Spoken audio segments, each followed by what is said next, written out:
নামেন। দাদার আব্বার নাম কয়জনে জানেন? আন্দাজে তুলেন, এখন জিজ্ঞামো। দাদার আব্বার নাম অর্থাৎ 5-7 জন, 10-12 জন উঠছে। দাদার দাদার নাম একজন উঠবে না। তাহলে দাদার দাদার নাম আমরা এখানে জানি না। আপনি এখন যে বাড়িতে আছেন, এখন যার নাম আপনি জানলেন না, এই বাড়িতে উনি কি মাটি কাটে নাই? এই বাড়ি করার ক্ষেত্রে ওনার কি অবদান নাই? দাদার দাদির নাম কি জানেন? জানেন? আপনারা যে বাড়িতে যে ঘরে আছেন, যে মহিলার নাম এখন নিতে পারলেন না, ওই মহিলা কি এই ঘরে লেপে নাই? লেফা বুঝেননি?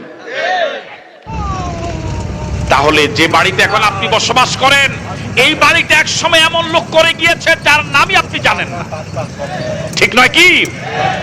আপনি এখন যে বাড়িটা বানাচ্ছেন, যে বাড়ির জন্য বানাতে গিয়ে টাকা পয়সার পিছনে ঘুরতে গিয়ে আল্লাহকে সিজদা দেওয়ার সময় পান না, নবীর প্রতি দুরূদ পড়ার সময় পান না, মা বাবার খেদমতের সময় পান না, স্বাস্থ্যকে খেয়াল করার সময় পান না, এই